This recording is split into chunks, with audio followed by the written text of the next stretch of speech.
I DNF 6 of Crows multiple times because it's boring and I hate it. Hello, darkness, my old friend. Pain. So I put out a tweet on Twitter, and I also put up a question on my Instagram, which, by the way, if you're not following me on Twitter or Instagram, you totally should be. But anyway, I put out a tweet, right? And I put out a message on Instagram asking people to send me their unpopular bookish opinions. Now, my plan was, I'd initially expected that I was probably going to get only maybe say 30, max 40 responses. But you all came through. 152 response. 152. Seriously. But the problem with 152 responses is that I cannot respond to every single one of them. So I'm just going to, I have everything in an album. I've set it to just like shuffle itself all over the place. I'll probably like answer maybe 30, 40. If I can do 50, my plan is to have this video be possibly as short as possible. So let's see how many responses I can do before I get tired of talking and before this video gets dastardly long. So the very first unpopular bookish opinion is the ending of The Poet X is unrealistic as fuck. I said what I said. Sometimes we pick up a book not because we want a realistic ending. We just want some things to end happily. I admit it though, I accepted that yes, the ending was a bit unrealistic. The way in which everything was resolved happened way too fast given the number of pages that was left. But usually I complain about the way in which a book's ending is rushed, but I just wanted my girl to have a happy ending at the end of the day and she got it. I'm perfectly fine with that. I don't get rereading the same books over and over. I tried and I'm bored after 2 chapters, so I just skip to the juicy parts since I already read the... I find this personally painful as someone who lives for rereading books. Like, I reread my favorite series all the time. I have books that I reread every year, and if I cannot read it that year, I would push it over and read it twice in the next year. Rereading is a joy. Sure, you don't get the magic of like discovering the book all over again from the start, but it brings you comfort because you already know what is happening, and yet you still feel that anticipation because no matter how many times you reread your favorite book, you still hope that the ending changes just a little bit. I am looking at you, Crooked Kingdom. I think ebooks are better than physical books though. Ultimately, I don't care. I just want to read. As someone that collects physical books, this is physically painful. Although, to be fair though, I do love the fact that with ebooks, you can keep like almost 1,000, 10,000 books on your Kindle, on any of your devices. I live for that. It's funny because my reading format has changed over the years. I started with a love for physical books, and then from when I was 17 all the way to when I was like 26, 27, I was buying only ebooks. I did not do any physical books, and then I went back again to my first love, which was physical books. So I do get it, but physical books, they have a weight. There's just something about holding the book in your hands and smelling the pages. Try smelling your Kindle. You ain't gonna smell shit. And yes, by the way, I know you all have probably been looking. I was going for goat horns. Do you think I succeeded? Because not space buns, I was going for horns. I wanted horns. Like it's almost Ide Kabir. I know that like neighbors and co-workers are going to come with ram, so I'm in the mood for ram, and it's the reason why I have ram horns. Okay, what if It's Us is just 300 pages of 2 boys fighting and there's no chemistry between them whatsoever? Alex, damn! I've not read What If It's Us, but damn! Okay. I'm gonna take that in mind the next time. I've not even bought the book yet, but damn! Whoa!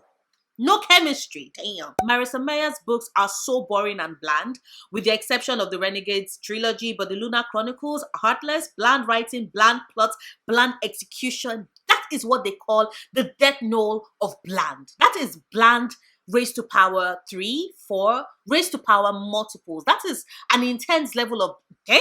You really must hate Melissa's writing. I say damn because I've not read any of Marissa Mayer's books, even though I do have all the books in the Lunar Chronicles, and I do have Heartless, and I do plan on getting, the Renegades trilogy. But now you have me slightly worried. Oh my god. bland, the trifecta of bland. I have no idea why people read Cassandra Clare or Sarah J Maas. I cry because you all don't understand. Cassandra Clare and SJM are my babies. They are my queens. Come pop. Oh my god. Are you trying to disrupt my horns? They're precious. My horns are precious. Anyway, ignore the cat who has decided to go after my horns. Leave my horn alone. Okay, but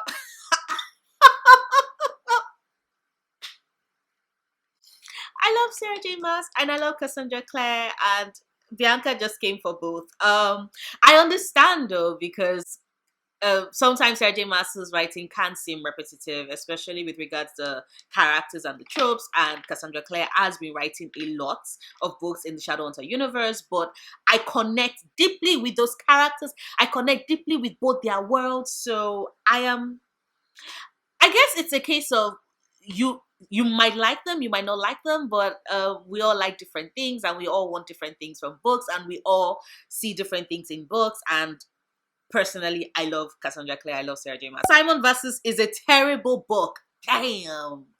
Kevin is going to be pissed. Oh my god. You can tell it was written by a cishet woman. I agree. Do you know why I agree? What did you just push down? Oh. Okay. Do you know why I agree? Right? Because you see that scene in the book / movie when his friends, were all upset about the fact that he was basically taking certain manipulative steps in order not to be outed against his will.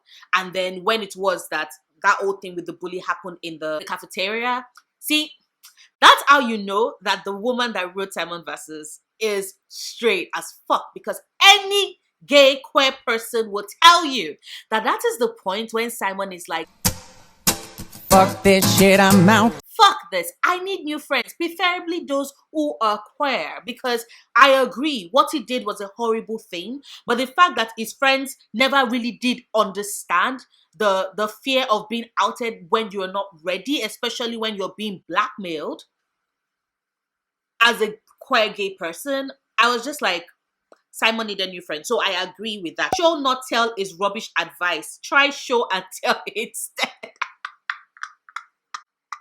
Stephen King's on writing says, I think the fuck not. But you know what?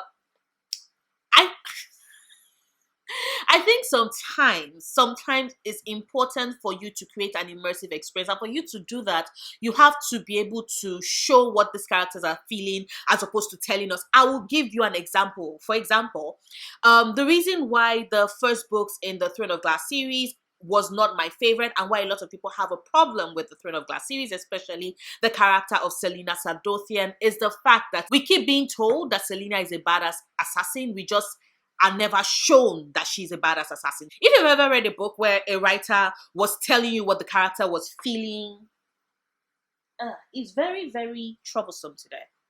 Okay? Okay? Do you wanna? Do you wanna? Do you wanna? Do you wanna? Okay. Thank you. Thank you. Careful. Careful. Careful. Okay. So, as I was saying, if you've ever read a book where a writer spent all the time telling us what the character was feeling as opposed to walking us through it, you would understand why a lot of people push show, don't tell. Why the Hamilton does everybody have to be in love with everybody all the time? What's with that? That's the question. Especially in YA, when it's always this girl that believes she's plain and she's like, nobody loves me, and then she find out that every single person she meets in the book is in love with her. I'm like, bitch, seriously? I cannot get one person to return my messages or my phone call or my declaration of love. But characters be there all falling in love with the same singular, boring, plain as Jane. I don't think so. Ouch! Ugh. What is it? What do you want? What do you want? You keep bugging me. We are trying to respond to, unpopular opinion. So, what do you want? Yeah, you want to trim my hair. Mm-hmm. If I hold you and you're trimming my hair for like whatever, would you let me record? I'm going to have to hold him with him trimming my hair. Yeah, okay. The writer is not the book's god. They are a co-reader of it. an interesting, I never actually really did consider that, you know, the fact that the writer is also like the readers are part owners of the book. So ouch. Yeah, yeah. Like, why are you masticating my braids though? You're going to like, no, no, no, no. Oh, okay, okay, okay. So it's like them being co-readers. But I don't know if I would I like the fact that what this opinion speaks to is the fact that once a book has been put out into the world, once a writer has, like, you know, written the book and released it, it stops being their sole property. It's now the property of, okay, okay, okay. Mm, thank you. Ugh, ugh, ugh. I swear, cats masticate. It chewed off that part of my brain. It chewed it off. Yo, come up. Look at this. That is all you. You chewed off my braid. That I just do not even think about it. You know, I'm moving a bit forward. Ouch. This cat is like, you ain't going nowhere. Okay. So yeah, I think that once it is that a writer has created the work and has put it out into the universe, it stops being their baby, and now they share it with their readers. So I do agree with that opinion. I actually don't mind a love triangle. It just needs to be done well. I agree 100% with this. I think that the problem with most love triangles is that it does not feel like a real competition. There's always somebody that the one character who's caught in the love triangle. There's always one character that they love more and they are more interested in. Ouch, ouch, ouch, ouch, ouch. They love more and they are more interested in than the other characters. So it does not feel like a love triangle. It still feels like a straight line with a tiny dot at the side. And the dot at the side is meant to be the second love interest. And I never really buy into that. So yes, I think that if it is that it seems like well balanced, it actually seems that either of these two characters could end up with the main person who is caught in the love triangle, then it would be a love triangle I can totally get behind. All Throne of Glass characters are the same. Are they though? Are they though?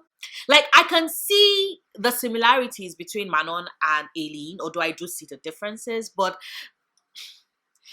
Irene is not like Nesrine, and Nesrine is a different person from Lysandra. I do agree that there are similarities in certain of the characters, but that they are exactly the same. Exactly, like keyword being the same. Similar, yes, but the same. Really? Really? Seven Husbands of Evelyn Hugo character Cecilia is biphobic and trashy, and I didn't ship her with Evelyn whatsoever. I agree, Cecilia was biphobic. The reason why I love the Seven Husbands of Evelyn Hugo so much was because of Evelyn Hugo. I do think that Cecilia did say some biphobic statements, but I also think that a character was needed in that book in order to show just the level of biphobia that bisexual women can experience in a sapphic relationship. So I agree that she's biphobic, but I also think that it was important to the story. Most first world readers don't recognize the privilege they have. Affordable books, new releases, diverse authors / fantasy, whatever, libraries with a crap ton of books to offer, TBRs piling and piling in your bedroom. Yeah, that's impossible where I live. Yes, and yes. I honestly, I when I was talking, I did a video on Booktube consumerism because there was that era in late 2018 when everybody was going, oh, we should not be like, why do you buy books? Blah blah blah. You can use the library. And I remember part of the point I raised was the fact that not all of us have the luxury of like having libraries that are stocked with books, especially the kind of books that we read. So I do agree with that. And I'm certain you all are thinking that, but Noria, then how on earth were you able to get all those books? It costs money, and it costs having friends in Nigeria who know exactly what I need to do to get all the books I read. An Enchantment of Ravens is boring and the main characters lack depth and have no personalities. Oh my god. Also, the girl meets the love interest and then loses all individuality and only cares about him. But she still cares about her heart. She's still an artist. Like, that's the whole point of it. And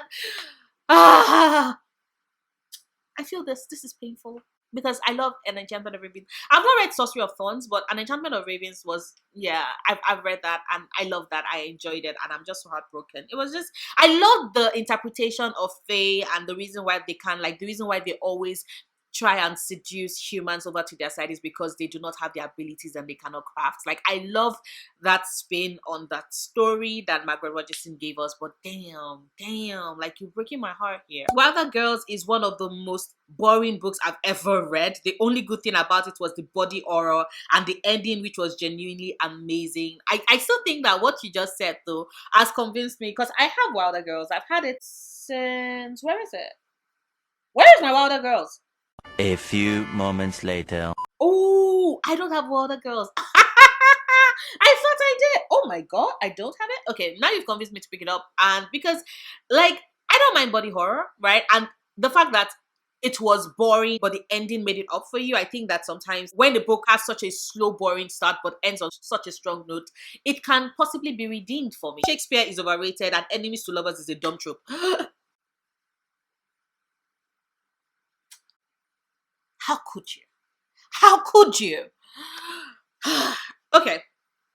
I agree with the first part. I think Shakespeare is overrated. I think that there are so many other writers whose stories are just as good, even better, but everybody is all Shakespeare. And it's funny because no matter where it was that the British went to conquer, you know, and colonize, they still insisted on bringing Shakespeare with them. And that's the reason why I read a lot of Shakespeare in secondary school, way more Shakespeare than I should have been reading, because I should have been reading Nigerian authors who are also classics in their own right. But nope. Enemies to lovers is not a dumb trope. You have to understand. It's the fact that it's a building of mutual respect. These characters that cannot stand each other, but being able to acknowledge the fact that, you know, the other person is a badass, and being able, like, there's a level of I acknowledge your strength, and that's the reason why I cannot stand you, that is present in Enemies to Lovers. I object to this. I could not start Catherine Valente's Deathless.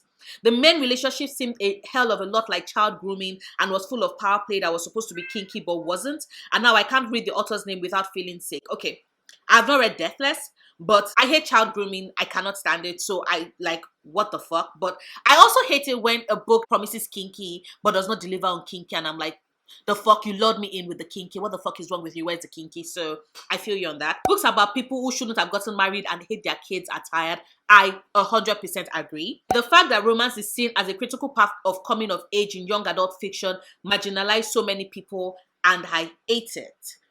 Honestly, I honestly do not mind romance in, like, as a part of the, you know, coming of age, because sometimes you find yourself when you fall in love, and sometimes you learn more about yourself when you fall out of love, and when you experience heartbreak, and when you experience first love. So I honestly do not mind that, but I do admit that there are some, it's become such a common occurrence in a lot of YA stories, and I'm like, what about those that did not, you know, do not have those emotions? My best friend is Ace, and okay, has complained several times about that. So I agree partially with that. Books and mangas that involve romantic relationships between teens that are ages 15 to 17 with adults that are ages 21 and up and are portrayed as romance and sexy fantasy is actually normalizing and even romanticizing this relationship that can be considered child molestation and also child grooming. I agree. I think that it's the reason why you have so many teenagers, especially a lot of teenage girls, who buy into this old belief of, oh, I'm just very mature for my age, and that's the reason why this old ass person who should be dating someone who is within his age bracket, so that there is that power play does not come in. Like, yes, I agree 100%. Thank you so much, because it's children. Grooming also, like, starts with books, especially when you normalize this relationship between children and adults. So I totally agree with this. Cracked spines can be a sign of love. I agree. I concur. Annotated books, sign of love. Cracked spine, sign of love. Having, like, dog-eared pages, sign of love. Everything is a sign. It's your book. You're meant to love it and hold it and use it the way it's meant to be used, because it's your book. Booktuber was and not law. I agree. Like, you can't start putting all that blame because I enjoyed something that I really, really loved and I spoke about, and then you read it and you did not love it. our reading taste might be different. A lot of things might have happened. That might have been the book I needed at that point in time. So there is a lot of things to consider, and I agree, reading is absolutely subjective. 3 stars is not a bad rating. Yes, please, thank you. We need to normalize giving 3 stars to books, because a lot of people believe once they see a 3 stars, they're like, it's a bad book. It's not a bad book. It means that you enjoyed it. You did not love it, but you enjoyed it, and that is not a bad thing to be in a book. Because I've when there's a 1 star, 3 star is not a bad thing. It's okay to have a huge TBR. That is what I have been saying. Thank you so much. Thank you, Princess. A lot of people are like, oh, like, it's okay if you want to bring your TBR down. It's okay if you feel like anxiety from having way too many books on your TBR. I actually feel the opposite. When I have practically read all the books I want to read, I start panicking. So that's the reason why I love having a huge ass TBR. It means, like, I've said this before in one of my videos. Having a huge TBR just means that I can die still reading. Like, at any point in my life, if anything happens, I would know that I would die in between the pages of a book, in between one book and the next. And that is a great place to be in for me. So I agree. If everyone hates the book but raves about the audiobook, it's not a book, it's a play/performance. Me looking at the Diviners, me looking at Daisy Jones and the Six. Who said that? Who said that? Who said that? I cannot believe you.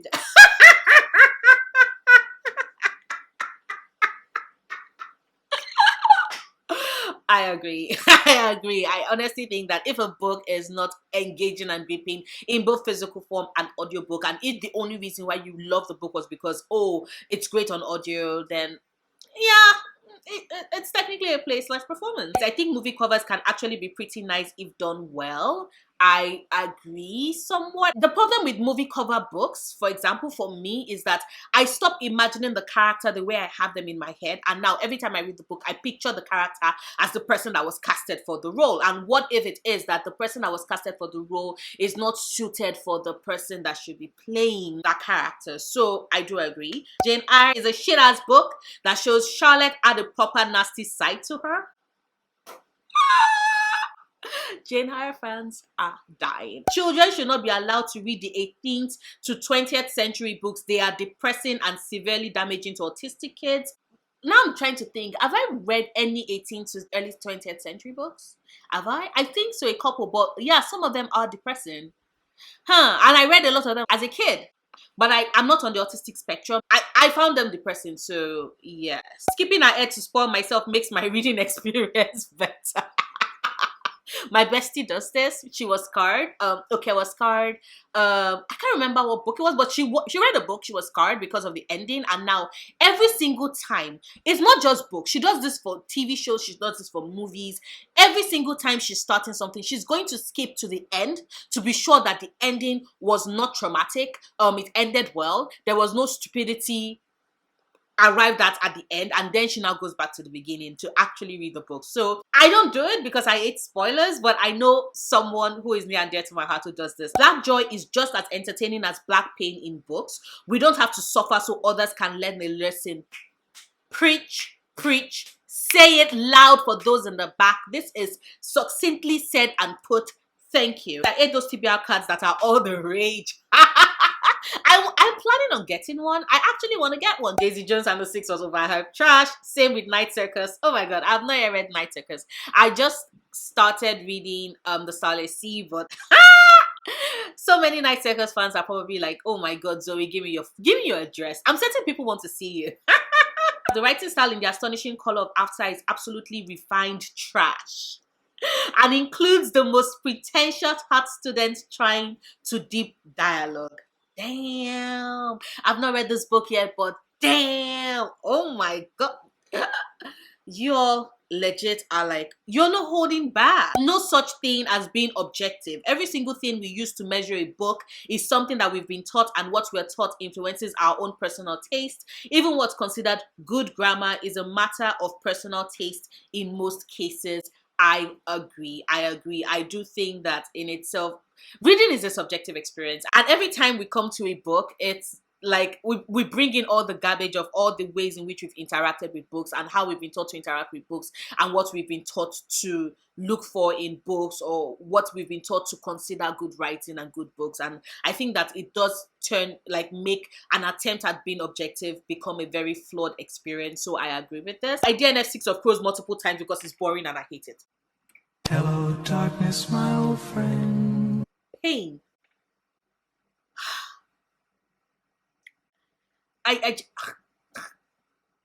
How? I need more African fantasy that is not rooted with the Orishas. They are not the only ones. Tell them, boo.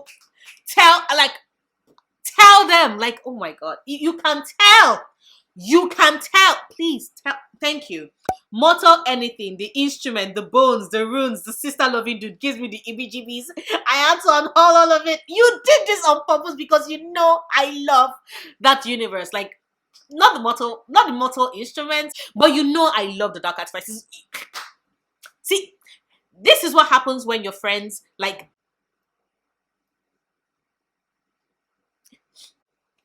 I love you and I still respect your decision to unhaul it. You know, I respect it. I do not agree with it, but I respect it. Shadowhunters is rubbish. CC had one good idea 15 years ago and has been wiping her tears with money ever since. Also, she was rude to me once at an HP mailing list and I've never forgiven her because I'm petty. We love the petty, but I'm so sorry. I'm not going to attempt to justify why she was rude because shit happens and sometimes authors are having a bad day. But honestly, personally, I have no problem with her writing multiple books in a... Writing a book is motherfucking hard. If you spend 3 years writing a book and creating a series that has hit jackpot and people are like, we want more books in this universe, I would say keep writing it. She would always find somebody who reads it, and money is essential. Anybody that I honestly think that we need to have a conversation about this or believe that writers should stop writing once a book is popular or when it seems that they are just out for the money. We do a lot of things for the money. Money is important, unfortunately. We live in a capitalist system where we cannot survive without money. So personally, I see nothing wrong with that. Raving Cycle series was a chore to read through, has severe pacing issues, and the magic system doesn't make sense.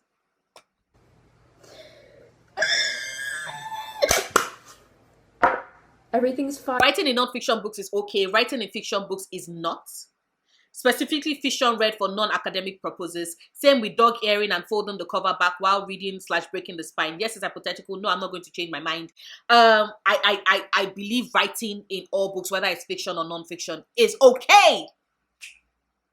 Because it's your book and you paid money and you should be able to like use it. The same thing with breaking the spine and dog earing the pages. I repeat, it's a book. It's meant to be well loved. If it's a special collector's edition, mint quality book, that you know you're going to sell for £1,000, £20,000, like a couple of years from now. Bitch, the fuck are you doing writing in that book? Save it, invest it, that's it. But other than that, I honestly, like we said, nobody's going to change your mind. So, yeah. Adam Silvera is not a good fantasy author. I think Sarah J Maas is a hell of a writer when it comes to unpacking mental health themes or mental trauma. Thank you. Yes and yes. Megan, here's my heart. Take it. Thank you. Yes, thank you. Like, I think if you look beyond the fairy dick and, you know, overpowered female characters, which I honestly do think that she also employs for a particular reason, or that's my takeaway from those. I agree. She is a hell of a writer when it comes to unpacking mental trauma. And like, I did also mention this in my review of the Akuta series. I'm going to leave the video somewhere. You can go check it out if you want. Like, but I'm certain if you're not a Sarah J Maas fan, you'll be like, yo, why the fuck am I going to watch Noria talking almost an hour about these books? Please, boy, bye. Like, it's your choice. It's your opinion. I agree with that. Caraval is a nonsensical dumpster fire, and so is the sequel. Caraval fans are coming for you. People who read a lot of books don't necessarily have good reading comprehension. As someone that spent 10 minutes trying to look for the word transition, and I just kept saying, it's a fade, it moves. Like, and my friend, Daya was just looking at me, I was like, eventually she put me out of misery and was like, do you mean transition? I'm like, that is the word, transition. And she had this sigh of, see this stupid ass bitch, all the books on your fucking ass shelf, all the books you fucking ass read, and you lost the word transition. So, Cindy, I agree with this. Thank you for coming for my throat though. You keep speaking facts. It's just guilty. Friends to enemies to lovers is superior. As someone who loves enemies to lovers, I agree with this statement because there is nothing that beats people who used to be such good, intense friends becoming enemies and then becoming lovers. Like, that is the OG superiority. Can you all tell that I used to be a Sassonaru fan? Big. I even wrote fanfic. Yep, I wrote Sassonaru fanfic. Purchasing books to support Black writers and actually reading them are two different things. Self-published fantasy is just as good as traditional published, and there is no such thing as a book you must like in order to be a fan of its genre. I agree with all of this. Take.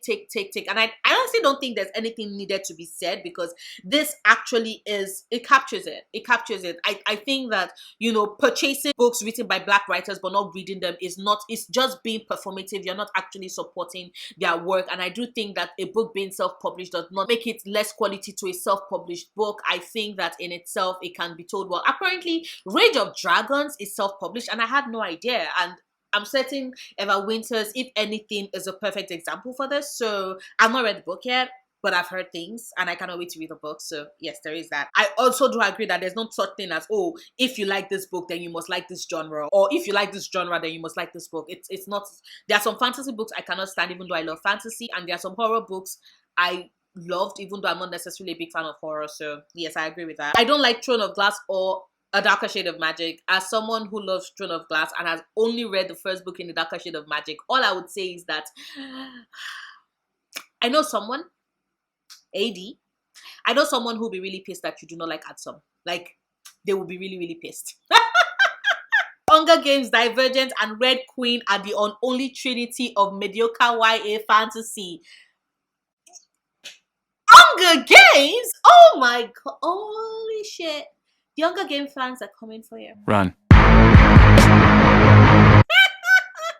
I love Hunger Games, but I'm so like, damn. Okay. Reading lots of books isn't a personality trait, I agree. Lucky YA supernatural fic is the perfect avenue for young folks to explore alternative identities and learn how to come to terms with themselves. It's not cringy. I also 100% agree with it. It's not, I think that we're so used to considering everything cringe and we do not actually understand exactly the role these stories play in the lives of teenagers. We forget what it is to be teenagers and to be exploring our identities and trying to figure out who we are. So I agree 100%. In most cases, the author's shitty takes have jack to do with their story. 100% agree. Especially with the bullshit that She Who Must Not Be Named has been pulling over the last couple of years. I 100% agree. I do think though that sometimes the shitty takes really, really hurt when said author is still alive and is worth billions and is causing such immense harm. So yes, most people on Booktube are terrible video makers and they all churn out the same videos over and over and over and over and over. Do I fall into this category? Does Andrew know that I am one of these booktubers making this unpopular bookish opinions that a lot of other booktubers have made? Do they know? Sometimes, yeah, but also you also have to wonder because you might say that, but I would say that it's the videos that are basically the same that get a lot of views. So what does that say about the consumption taste and patterns of people on Booktube? That is what you should be considering. Graphic novels like mangas count and sometimes are more superior than books since the creative team or creator can really own in on their work through depicted symbolism and meaning and foreshadowing that can get lost/muddled in just a words-only medium. I agree with this, although I do disagree with the old mangas are not books. I think that they are books. I think that they're a form of books. I honestly think we should consider them books, but I understand what you mean, like prose, purely prose work, etc., etc. I 100% agree. I think that mangas and comics do not get the love and respect that they deserve. Charlotte Bronte ain't shit.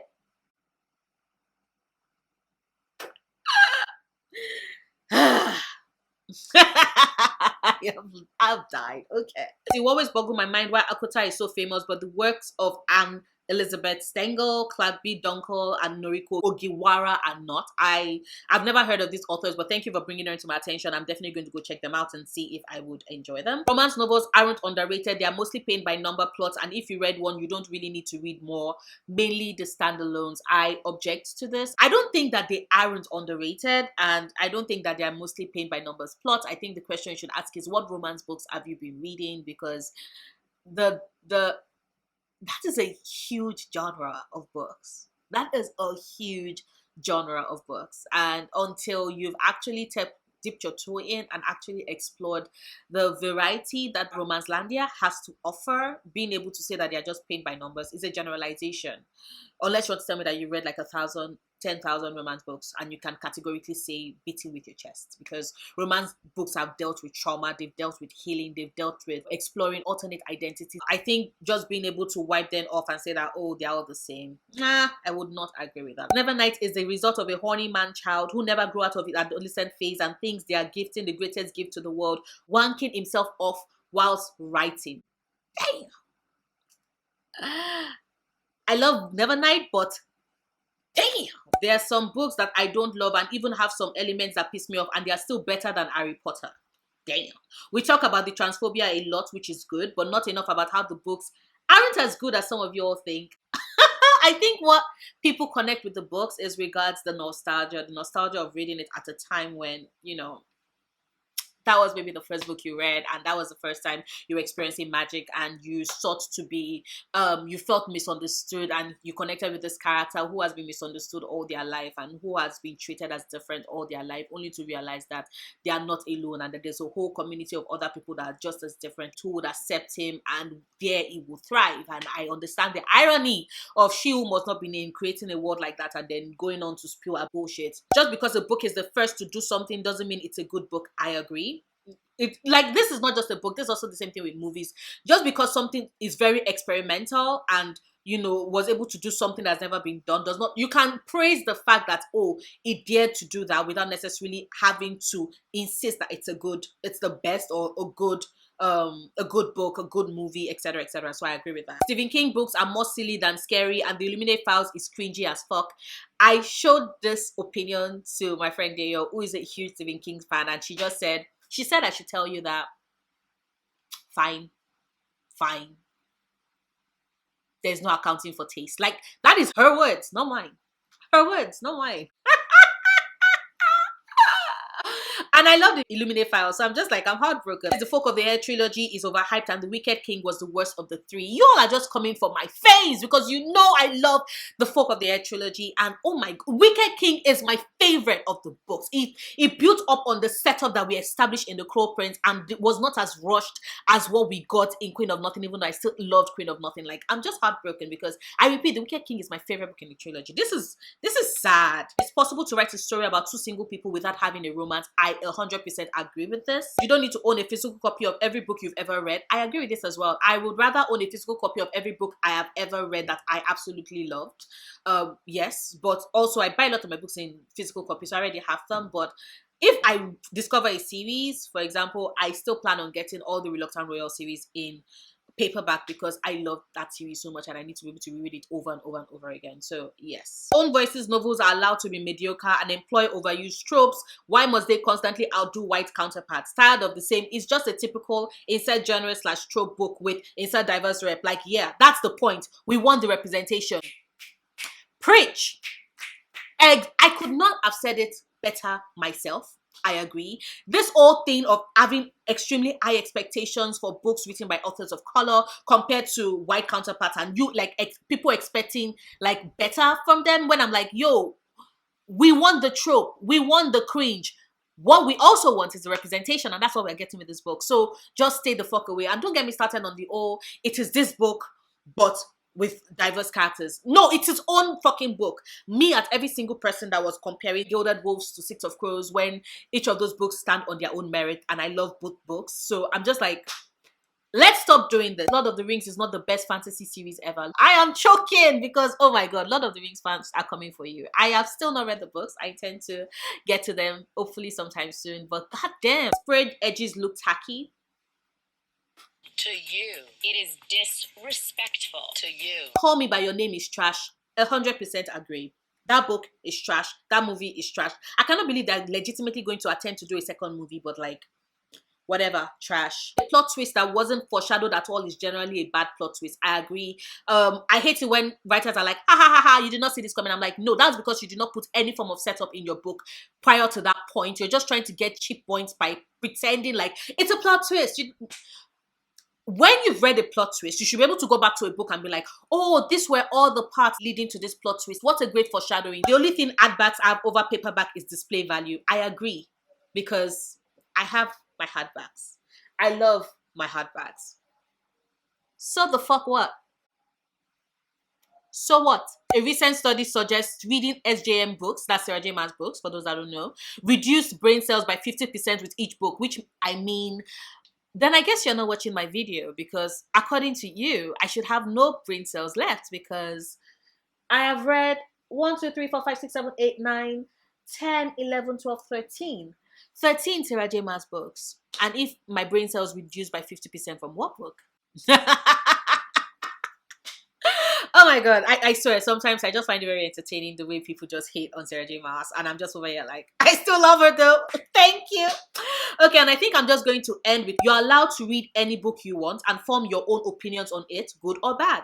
I say this because I'm tired of seeing some readers try and tell other readers what book they shouldn't read and then get mad at them when they choose to read them. Read what makes you happy. I totally agree. So far as it is that your reading of this book is not causing direct harm to somebody else, then please, like, books are there to be enjoyed, and I think that making others feel bad for enjoying this hobby that is just there to relax, and sometimes entertain, sometimes enlighten, sometimes do both. I think it's just sad when the way we attempt to police that. But yes, thank you very much, Emily, for helping me to end this entire video. Let me know what are some of your unpopular bookish opinions down in the description bar. Let me know if you agree with any of these unpopular bookish opinions that I've mentioned, like that people have shared, or if you disagree. Let me know if you disagree with some of my responses to them. I always love to have this conversation. Just drop them down in the comments down below. If you like this video, please do not forget to give it a big thumbs up. Check out my other videos. Subscribe if you want to, and if you do decide to subscribe, please click on that notification bell. Yes, that bell, just click on it. Ding! You will see like the tiny dash lines on it. Yes, you will see that, because that's the only way you can know when I have a new video go up. Because yes, I usually do have new videos every Wednesdays and Sundays at 2 p.m. EST. That's 2 p.m. EST. But sometimes I go out of that posting time. Sometimes I do a live video and I don't make any announcements. So it's always cool for you to be able to be aware of all my content, and clicking on that bell will have you aware of every time I have a new video go up. So click on that bell. But I will see you soon. Until then, stay passionate, love books, love yourself. Bye.